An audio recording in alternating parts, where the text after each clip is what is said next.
Hoy nos sumergimos en un documento que plantea una pregunta incómoda.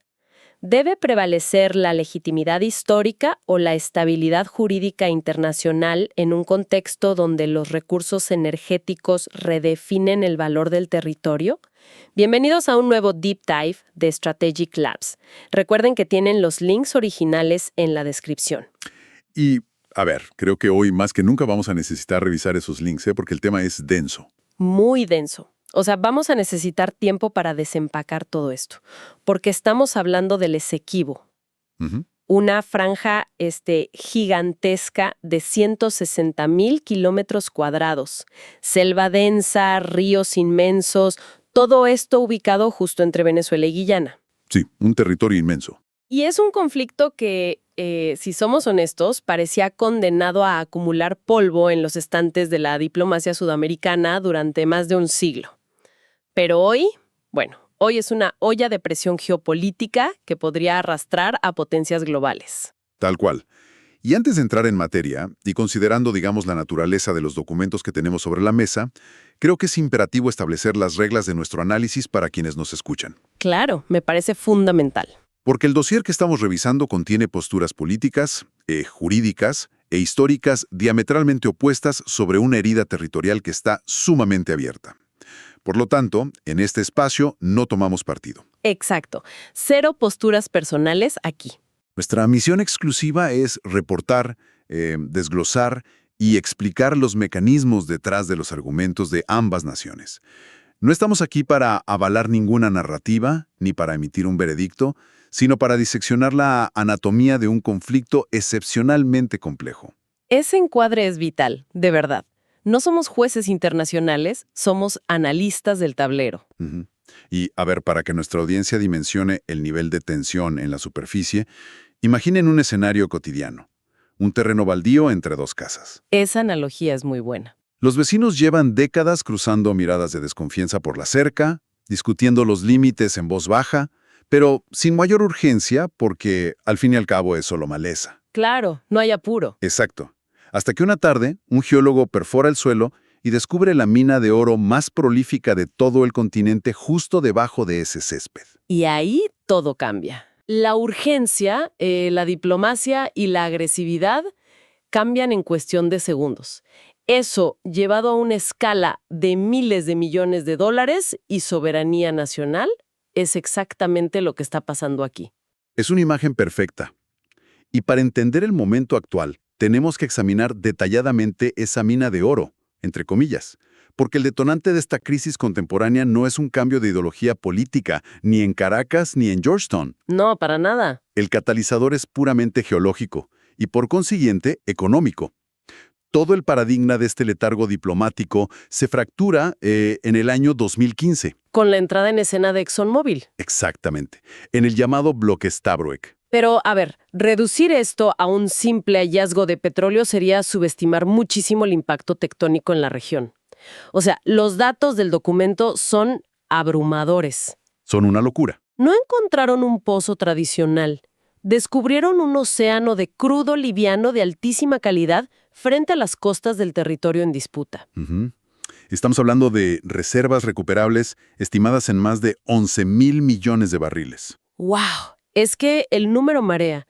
Y Guyana, un país con menos de 1 millón de habitantes y una economía históricamente muy modesta, ahora proyecta superar el 1,000,000 de barriles diarios de producción. Sí, se están convirtiendo en tiempo récord, digamos, en el país con mayor producción per cápita del planeta. Y esto introduce una conexión reflexiva sobre la paradoja central que menciona el texto. Resulta fascinante y a la vez muy peligroso. El conflicto se intensifica exactamente en el momento en que el territorio adquiere un valor económico extraordinario. Claro.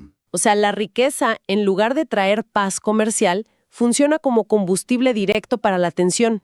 Es un choque de realidades fascinante. La infraestructura, el peso económico de Guyana, se están transformando a una velocidad vertiginosa.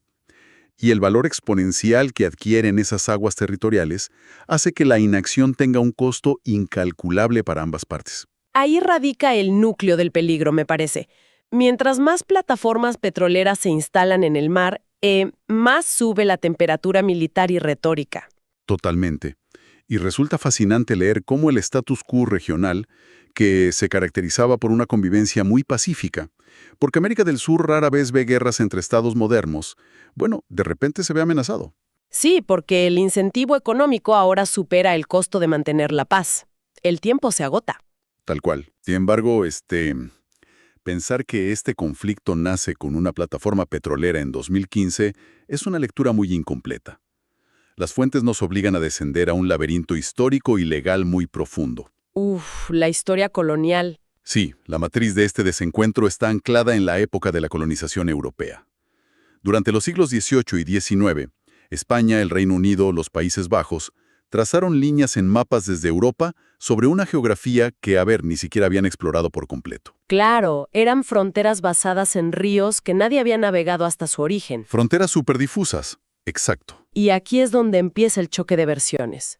Porque cuando Venezuela logra su independencia en el siglo XIX, asume automáticamente que hereda los límites íntegros de la Capitanía General Española. Ajá, ese es su punto de partida. O sea, en su cartografía, su territorio llegaba sin cuestionamientos hasta la ribera oeste del río Esequibo.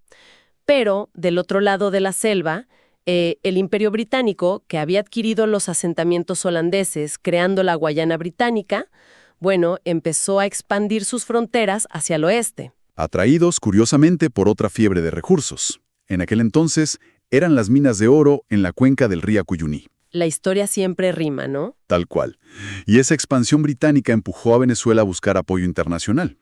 Apelaron a la doctrina Monroe de Estados Unidos para frenar al Imperio Europeo. O sea, pidieron ayuda a Washington. Exacto. Y esto nos lleva al punto de inflexión documental más importante, que es el origen de la fractura legal actual. El laudo arbitral de París, de 1899. El famoso laudo. Sí.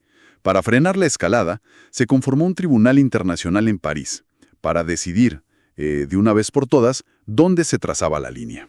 Y aquí es donde los mecanismos de ese tribunal revelan el porqué de la indignación histórica de Venezuela. Al leer los detalles, resalta un hecho que hoy nos parece, insólito. Venezuela no tuvo representación directa de jueces venezolanos en París. Fueron representados por magistrados estadounidenses. Frente a magistrados británicos. Exacto. Y el voto decisivo recayó en un jurista ruso, Friedrich Martens. Y el tribunal dictó un laudo que le otorgó al Reino Unido casi el 90% del territorio en disputa. Y ese laudo de 1899 es hoy el escudo y la espada de la diplomacia guyanesa. Para Guyana, que heredó esas fronteras británicas, ese documento es definitivo e inapelable. Es el cierre absoluto de la controversia. Pero el problema, y lo que alimenta la posición venezolana, es que el dictamen no incluyó una argumentación jurídica extensa. No fue súper opaco. Exacto. Fue una decisión unánime, pero sin explicar el porqué exacto de esa línea. Lo cual nos lleva a uno de los episodios más intrigantes que citan los documentos. Es casi sacado de una película de espionaje. Décadas después del fallo, aparece un memorándum póstumo de Severo Mallet-Prevost. Uno de los abogados estadounidenses de Venezuela. Que ese mismo. Y en ese texto él alega que el laudo fue, producto de una componenda política. Sostiene que el juez ruso Martens coaccionó a los estadounidenses para que aceptaran la línea británica. Los amenazó básicamente. Sí, les dijo que si no aceptaban, él votaría con los británicos por una frontera todavía más perjudicial para Venezuela. Ese memorándum es la piedra angular del reclamo moderno venezolano. Claro. Bajo la óptica de Caracas, el laudo no fue justicia, fue un fraude imperial, un acuerdo de trastienda. Y esa narrativa de despojo territorial se convirtió en política de Estado en Venezuela. Pero aquí hay una contradicción que llama la atención. Y presiono con esta duda porque los textos lo dejan ahí sobre la mesa. Si el laudo de 1899 fue un dictamen internacional final, ¿por qué se firmó el Acuerdo de Ginebra en 1966? Es una excelente pregunta. Porque esto parece darle oxígeno al argumento de Venezuela de que el laudo original no cerró el debate de forma definitiva. Es que para entender eso, tienes que mirar el contexto de la Guerra Fría y la descolonización. En el 66, el Imperio Británico se estaba desmantelando. Querían salir de ahí rápido. Querían otorgarle la independencia a la Guayana Británica y salir. Pero Venezuela llevaba años denunciando el fraude en foros internacionales con el memorándum en mano, advirtiendo que no reconocerían al nuevo Estado si no se arreglaba el problema. Y ahí firman el acuerdo. Sí, para destrabar la independencia, Londres y Caracas firman el Acuerdo de Ginebra, que es un documento muy ambiguo. No anula explícitamente el laudo, pero reconoce formalmente que existe una controversia y crea una comisión mixta. Es un compromiso a seguir negociando. Y Guyana nace semanas después y hereda esta forma de tiempo. Exactamente. Y hoy observamos un impas total, porque ambos estados operan bajo paradigmas totalmente incompatibles. Básicamente, estamos viendo un juicio donde ambas partes hablan idiomas distintos. Tal cual. Uno habla el idioma de la herencia histórica y el otro el de la jurisprudencia moderna. Y para complicarlo más, una de las partes, que es Venezuela, no reconoce la jurisdicción del juez actual, que en este caso es la Corte Internacional de Justicia. Es una síntesis perfecta. Guyana se blinda en una lógica jurídica estricta. Se apoyan en el principio de uti possidetis juris, que dicta que las naciones soberanas conservan las fronteras que tenían como colonias.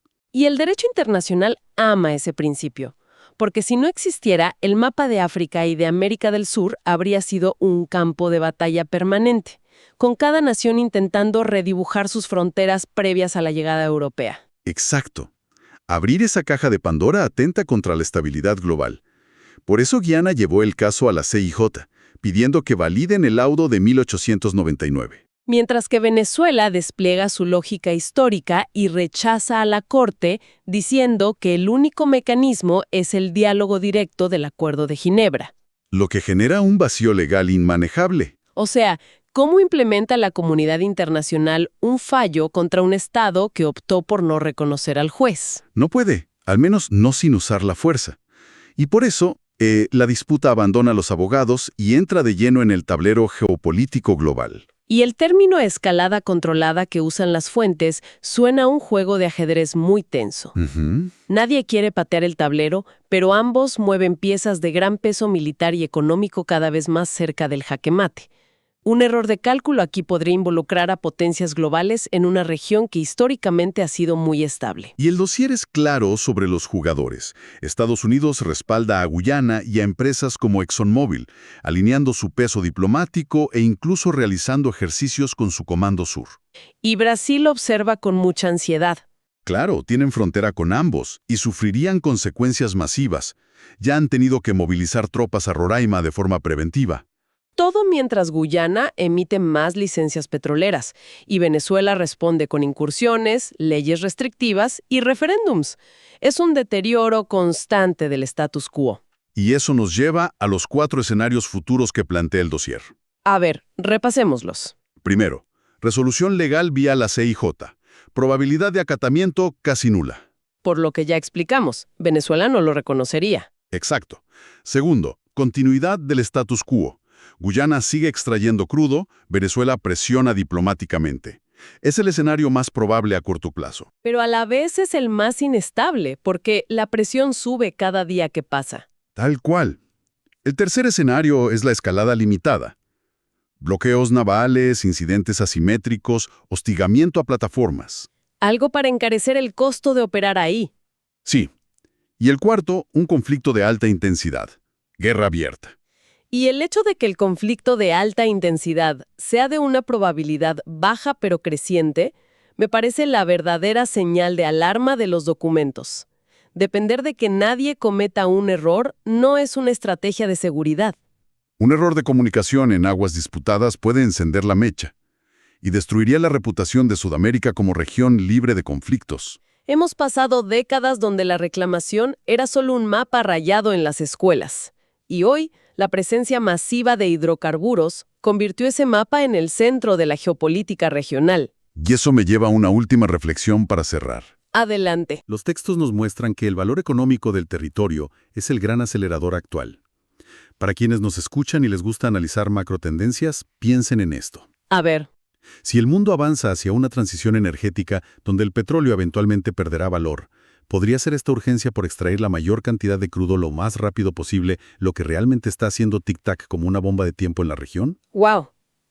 Eso lo cambia todo. No es solo un problema de mapas, es una carrera contra el reloj histórico del petróleo. Exactamente.